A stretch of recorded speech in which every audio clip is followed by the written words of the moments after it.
Aris menerjang masuk ke dalam api yang mulai merobohkan tiang-tiang kayu. Di sudut kamar, ia menemukan Laila pingsan karena terlalu banyak menghirup asap. Dengan sisa tenaga.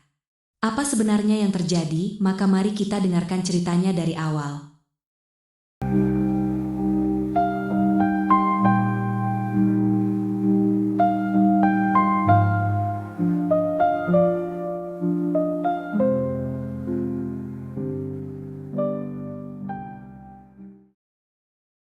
Matahari sore itu berwarna jingga pekat, hampir menyerupai warna tanah yang baru saja digali.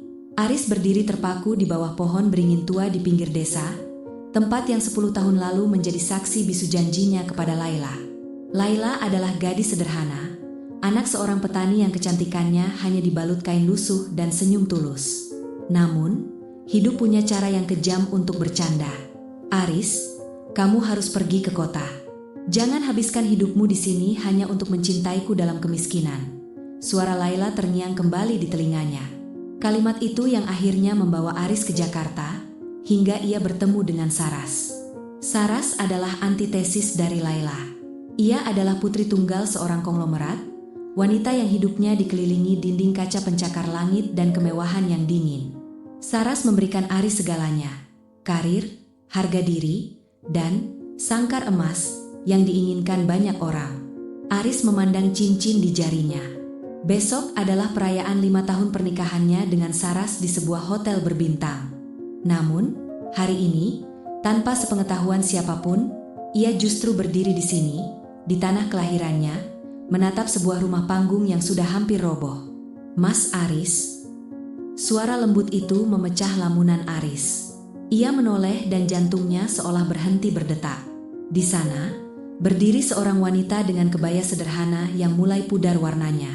Matanya masih sama, mata yang menyimpan seluruh duka dunia namun tetap mencoba bersinar. Laila. Aris berbisik. Namanya terasa berat di lidah, seperti menelan kerikil tajam. Laila tersenyum pahit. Kota besar sepertinya tidak benar-benar bisa menghapus debu desa dari ingatanmu. Ya? Aris terdiam. Di depannya ada cinta yang ia tinggalkan demi ambisi, dan di belakangnya, di kota sana, ada tanggung jawab dan kemewahan yang telah mengikatnya secara hukum dan moral. Ia terjepit di antara dua dunia yang takkan pernah bisa bersatu. Aku hanya ingin tahu, apakah kamu bahagia? Tanya Aris lirih. Laila menunduk, memandang kakinya yang tanpa alas. Bahagia itu mahal, Mas. Sama mahalnya dengan kejujuranmu saat pamit dulu. Sore itu, Aris menyadari satu hal. Ia bukan sedang memilih antara dua wanita, melainkan sedang memilih antara kenyamanan yang menyiksa atau kesederhanaan yang membebaskan. Dan apapun pilihannya, akan selalu ada nisan yang menjadi saksi penyesalan. Jakarta menyambut Aris dengan hujan abu-abu dan lampu-lampu gedung yang menyilaukan. Di lantai 42 apartemen pribadinya, Sarah sedang menunggunya di depan meja makan yang penuh dengan hidangan mahal. Saras tampil sempurna dengan gaun sutra hitam, namun wajahnya sedingin marmer di lantai mereka. Kamu terlambat 5 jam, Aris. Dan bajumu bau tanah. Suara Saras datar, namun tajam. Aris menarik kursi, duduk dengan bahu yang merosot. Aku hanya butuh udara segar, Saras. Pekerjaan di kantor membuatku sesak. Saras tertawa kecil, tawa yang tidak sampai ke matanya. Ia berjalan mendekat dan menyentuh kerah ke meja Aris. Udara segar atau kenangan lama? Jangan pikir aku tidak tahu kemana mobilmu bergerak setiap kali kamu merasa sesak. Kamu kembali ke desa itu, kan? Aris terdiam. Di dalam rumah ini, segalanya adalah tentang transparansi dan kontrol. Saras telah memberinya segalanya. Modal usaha, koneksi, hingga nama besar. Tapi sebagai gantinya, Saras memiliki setiap detik hidup Aris. Aku istrimu, Aris. Aku yang menyelamatkanmu dari kehancuran ekonomi keluargamu. Tanpa aku, kamu masih akan mencangkul di bawah terik matahari. Bisik Saras tepat di telinga Aris. Jangan biarkan emosi sesaat menghancurkan mahligai emas yang sudah kita bangun susah payah. Aris menatap pantulan dirinya di jendela kaca yang besar. Ia melihat seorang pria yang tampak gagah, namun di matanya, ia hanya melihat seorang tahanan. Malam itu, Ia tidur di samping Saras. Namun jiwanya tetap tertinggal di bawah pohon beringin tua bersama Laila. Seminggu kemudian, Aris menerima sepucuk surat tanpa nama pengirim. Isinya singkat, "Laila tidak pernah benar-benar melepaskanmu. Datanglah sebelum semuanya terlambat." Tanpa berpikir panjang, Aris memacu mobilnya kembali ke desa. Ia menemukan Laila sedang terduduk lesu di depan pusara kecil di belakang rumahnya. Pusara itu tidak menggunakan nisan marmer, hanya kayu sederhana yang sudah mulai lapuk. "Laila, apa maksud semua ini?" tanya Aris terengah-engah. Laila menoleh. Wajahnya pucat pasi, matanya sembab. Ia menunjuk ke arah makam kecil itu. "Ini alasan mengapa aku memintamu pergi dulu, Aris. Aku tidak ingin kamu terikat padaku karena rasa kasihan. Aku ingin kamu sukses." "Anak siapa ini, Laila?" Jantung Aris berdegup kencang. "Anak kita, Aris," jawab Laila pelan, nyaris tak terdengar. "Dia lahir saat kamu sedang merayakan pesta pertunanganmu dengan wanita kota itu. Dia hanya bertahan 3 hari. Aku membesarkannya sendiri dalam diam, hingga Tuhan menjemputnya kembali." Dunia Aris seakan runtuh. Selama ini ia merasa menjadi korban keadaan. Namun ternyata dialah pelaku utama yang meninggalkan luka paling dalam. Di saat ia menikmati kemewahan di Jakarta, Laila berjuang antara hidup dan mati, menguburkan darah daging mereka sendiri tanpa satupun kata keluh. Tiba-tiba, suara deru mesin mobil mewah terdengar dari kejauhan. Sebuah sedan hitam berhenti di ujung jalan setapak. Saras turun dari mobil dengan kacamata hitamnya, menatap pemandangan di depannya dengan rasa jijik sekaligus amarah. "Jadi, ini udara segar yang kamu maksud, Aris?" tanya Saras sambil melangkah mendekat. Aris berdiri di tengah-tengah. Di sebelah kirinya, Laila yang hancur di atas pusara anaknya. Di sebelah kanannya, Saras yang berdiri dengan otoritas dan kekayaan yang bisa menghancurkan masa depannya dalam sekejap. Suasana di pemakaman kecil itu mendadak mencekam. Suara gesekan daun bambu yang tertiup angin seolah menjadi latar musik bagi ketegangan yang memuncak. Saras melangkah maju, sepatu hak tingginya menancap di tanah yang lembab, kontras dengan kaki telanjang Laila yang berlumur debu. "Begitu rendahnya seleramu, Aris?" Saras melepas kacamata hitamnya, menatap nisan kayu itu dengan tatapan merendahkan. "Kamu meninggalkan perayaan kontrak jutaan dolar hanya untuk bersimpu di depan gundukan tanah di desa terpencil ini." Aris berdiri dengan tangan gemetar.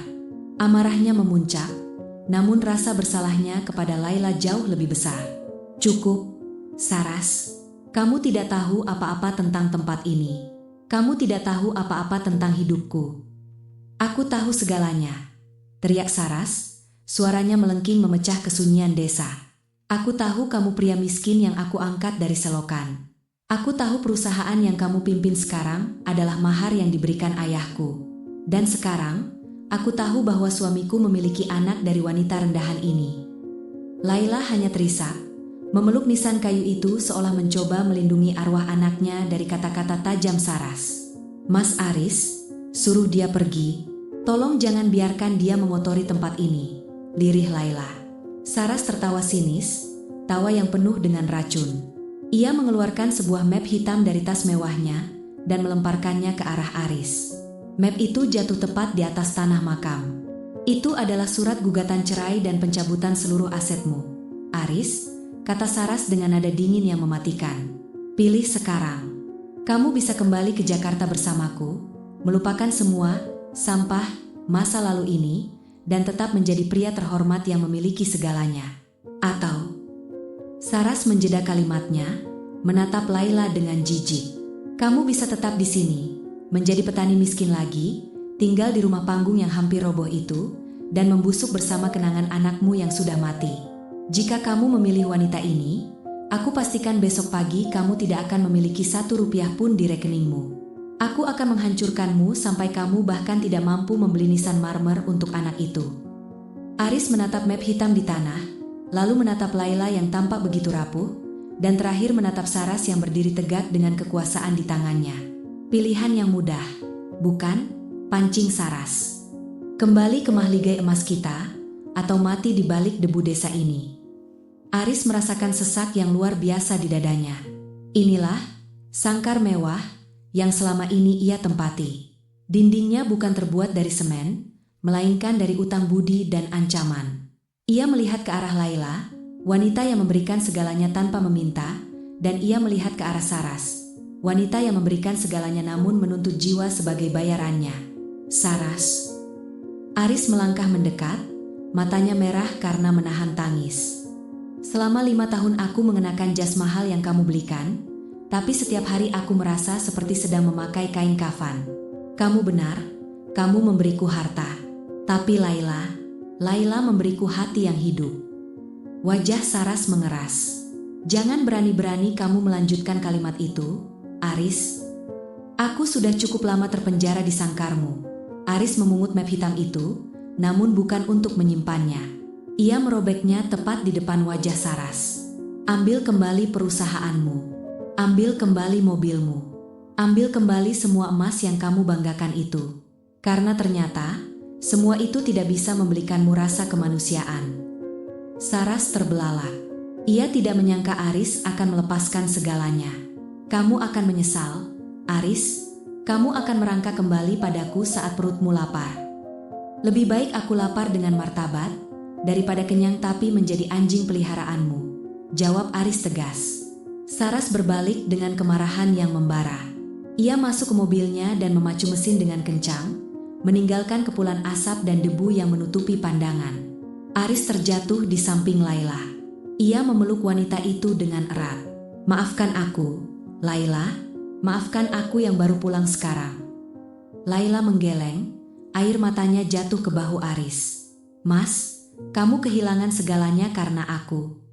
Tidak, Laila. Aris mencium kening Laila sambil menatap nisan kayu anaknya. Hari ini, aku baru saja menemukan kembali hidupku yang hilang. Namun, di balik pelukan itu, Aris tahu bahwa perjuangan baru saja dimulai. Hidup tanpa harta mungkin indah dalam dongeng, namun kenyataan di depan mereka akan sangat perih. Dan di kejauhan, nisan kecil itu tetap diam, menjadi saksi bisu dari sebuah penyesalan yang kini mencoba mencari penebusan. 1 tahun telah berlalu sejak badai di atas pusara itu. Aris benar-benar menanggalkan jas mahalnya dan kembali menjadi orang biasa di desa. Ia bekerja serabutan, dari menggarap sawah hingga menjadi buruh angkut kayu. Tangannya yang dulu halus karena terbiasa memegang pena mahal, kini pecah-pecah dan kapalan. Namun, setiap malam ia bisa tidur dengan tenang di samping Laila, di bawah atap rumah panggung yang perlahan-lahan ia perbaiki dengan keringatnya sendiri. Namun, dendam Saras tidak pernah padam. Baginya, penolakan Aris adalah penghinaan terbesar yang tak bisa dimaafkan dengan waktu. Suatu sore, saat Aris sedang dalam perjalanan pulang dari hutan, ia melihat asap hitam membumbung tinggi dari arah rumahnya. Jantungnya berdegup kencang. Ia berlari sekuat tenaga, mengabaikan duri yang menyayat kakinya. Laila, teriak Aris histeris. Rumah mereka sudah dilalap api. Di depan rumah, sebuah mobil mewah yang sangat ia kenali terparkir diam. Saras berdiri di sana, menatap kobaran api dengan wajah yang datar, seolah sedang menonton sebuah pertunjukan teater. Aku sudah bilang, Aris, jika aku tidak bisa memilikimu, maka tidak boleh ada satupun hal di dunia ini yang bisa membuatmu bahagia, bisik Saras saat Aris melintas di depannya. Aris menerjang masuk ke dalam api yang mulai merobohkan tiang-tiang kayu. Di sudut kamar, ia menemukan Laila pingsan karena terlalu banyak menghirup asap. Dengan sisa tenaga, Aris menggendong Laila keluar tepat sebelum seluruh bangunan itu rata dengan tanah. Laila selamat, namun mereka kembali kehilangan segalanya. Tidak ada rumah, tidak ada harta, hanya baju di badan. Malam itu, mereka duduk di bawah pohon beringin tua, menatap puing-puing rumah yang masih berasap. Aris menunduk, air matanya jatuh ke atas tanah yang kini menjadi nisan bagi masa depannya. Mas. Suara Laila parau, mungkin kita memang tidak ditakdirkan untuk memiliki mahligai. Baik itu yang emas, maupun yang kayu. Aris menoleh, menatap mata Laila yang kini meredup. Ia menyadari sesuatu yang lebih pahit dari kemiskinan. Kemanapun mereka pergi, bayang-bayang kekuasaan Saras akan selalu mengejar. Cintanya kepada Laila telah menjadi kutukan bagi wanita itu sendiri. 10 tahun kemudian, sebuah mobil mewah berhenti di pinggir jalan desa yang kini sudah beraspal. Seorang pria tua turun, langkahnya pincang. Itu adalah Aris. Rambutnya sudah memutih, namun matanya masih menyimpan kesedihan yang sama. Ia melangkah menuju sebuah area pemakaman yang asri. Di sana, ada dua makam yang berdampingan. Satu nisan kayu kecil yang kini sudah diganti dengan batu, dan satu lagi makam baru dengan nisan marmer bertuliskan nama Laila. Laila meninggal karena sakit menahun. Tubuhnya tak kuat menahan beban hidup dan tekanan yang terus dikirimkan oleh kaki tangan Saras selama bertahun-tahun.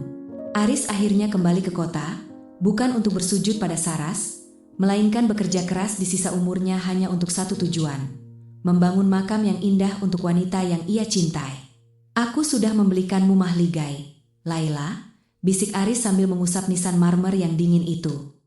Mungkin bukan di dunia, tapi di sini, tempat kamu tidak akan pernah merasa kepanasan lagi. Di kejauhan, dari dalam mobilnya yang gelap, Saras menatap Aris. Saras memenangkan segalanya. Ia menghancurkan hidup Aris. Ia melenyapkan Laila, dan ia tetap menjadi wanita terkaya. Namun, saat ia melihat Aris tersenyum sambil mencium nisan Laila, Saras menyadari satu hal yang membuatnya menggigil ketakutan. Aris masih memiliki cinta. Sedangkan Saras, di dalam mobil mewahnya yang kedap suara, ia hanya memiliki kesunyian yang abadi. Nisan itu kini menjadi saksi bisu, bahwa penyesalan adalah milik mereka yang terlambat kembali, namun kesepian adalah milik mereka yang tak pernah bisa mencintai. Tamat.